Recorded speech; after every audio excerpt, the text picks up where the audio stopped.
Well, that's The the new, Bernie Sanders. Now he's cut and run on this thing here. You know, he's supposed to be the Jewish senator. He was going to be the Jewish president, and so he's making life miserable for me because he says it's a war against the Palestinians now, and then I'm looking like a bad guy here. But tell me what's going to happen on the ground. Enough about the politics. Are they going to start shooting up people? I saw something that huge numbers getting off, but it takes you $1,000 to get a taxi out of there or something to get a tent. These even at that, famine. We're hearing all this, but is this all going to be my worst nightmare? well, Mr. President, most observers would say, uh, not crassly, but objectively, that's up to you. In other words, if Blinken keeps saying, "Oh, we're going to send all those arms except the ones that destroy whole blocks of cities, and just the ones that destroy just half a blocks we're sending," the signal given to Netanyahu, Smotrich, and this Ben Gavir is just as in the past, we will not object to their doing what they want to do. And what they want to do, Mr. President, I hate to tell you, but there are more than 1 million people at the southern part of Gaza now. They're asking them to get out of the way, but there's no place to get out of the way. They're going to be all killed. They're going to be all injured. There's no place for them to go. And these students are not going to stop objecting to that. And people are going to say, well, this is a rock and a hard place. But so far, as John Mearsheimer, the prominent political science, says, it will be the Jewish lobby, the Israel lobby, that calls the shots here.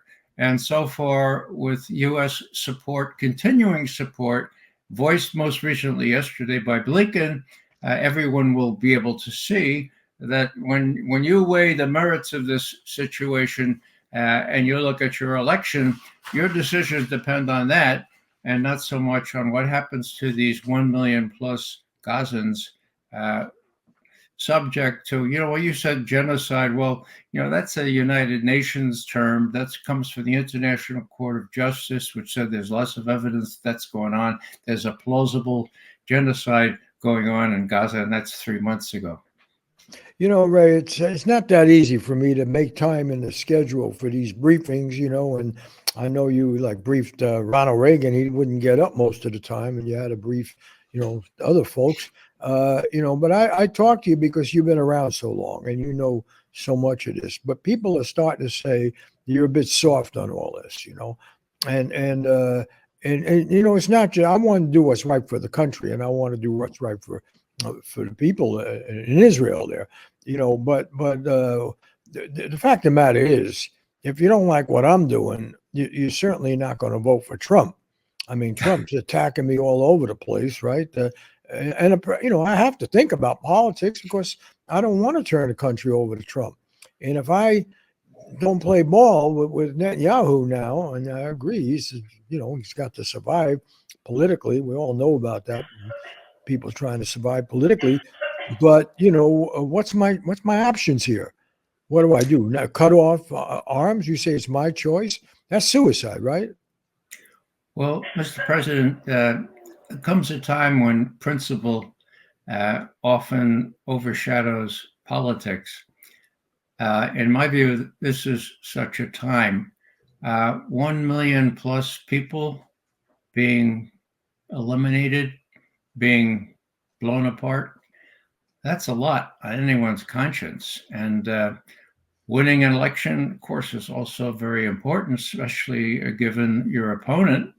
But I think that most people are looking at you now, and uh, I hope that John Mearsheimer, for the first time in his life, is wrong when he says that you will always bow unequivocally to what the Israel lobby says, because that's the only thing that matters in terms of winning an election. Pardon me for being so frank, but it really is up to you. You could get on the telephone right now and stop the slaughter, stop the plausible genocide in Gaza. How's that? I mean, they got a lot of weapons over there in Israel. We've given them all this stuff. Even if I don't send anything, they certainly got the ability to wipe out civilians. I mean, there's no anti-aircraft force there with the Palestinians. They don't have any navy. Well, I mean, what are we talking about? Israel do whatever they want to do, and so what is? I can't stop that. You Well, you know, can't. I can go and I can force aid in there. I can, cross the border. We can send people. That's something we've never done, And as I say, I'm running against a guy now. I mean, wake up. I don't know. How close are you to retirement, Ray? Because, I mean, you don't, it's not like, I know you've given advice to presidents when they had to intervene, they had to be aggressive. Why don't you man up here? Are you really giving me the full choices, or are you getting a little soft in your old age?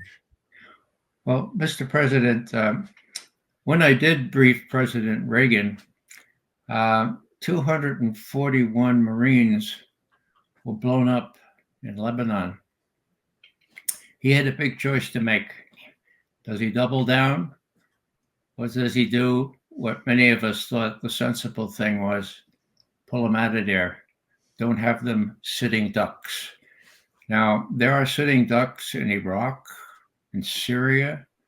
There are sitting ducks all over the Middle East that will be vulnerable to violent terrorism, if you want to call it that, from Hezbollah, from Hamas, from all these insurgent groups that would have it in for the United States were you to acquiesce in the bloodbath that is coming, that seems almost certain to come absent your telephone call in Gaza.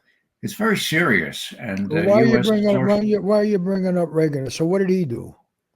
Well, he was bombing Lebanon. He was trying to, and he had the battleships off the Mediterranean coast there, and they were bombing the hell out of Syria.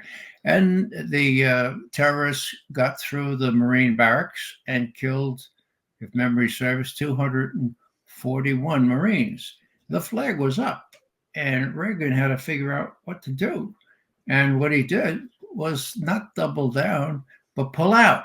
And that turned out to be a very wise move, because once you're vulnerable like that, there you go, 1983, when you're really vulnerable like that, you have to figure out what your equities are. And his equities were to pull back and to focus on other things like arms control agreements with the Soviet Union at the time. So wait a minute, Reagan, and you're now telling me it would have been called pro-Russian, that Reagan was, and Israel would be down on him and condemning him? They did, actually, and he faced into it. In other words, there was a very sturdy lobby at that point as well called AIPAC, the Israel lobby.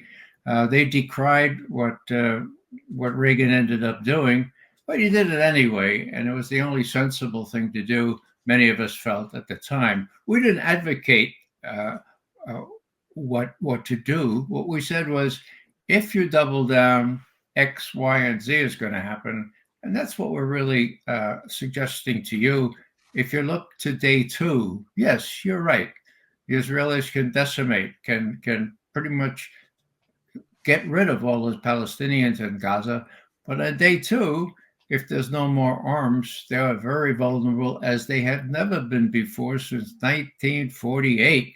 If the U.S. withdraws its support of arms support, economic support, in other words, you're sitting in the catbird seat, Mr. President. Again, I'm not advocating anything, but I'm just spelling out your options, as we like to do in intelligence. If you do this, what? If you do that, the other thing.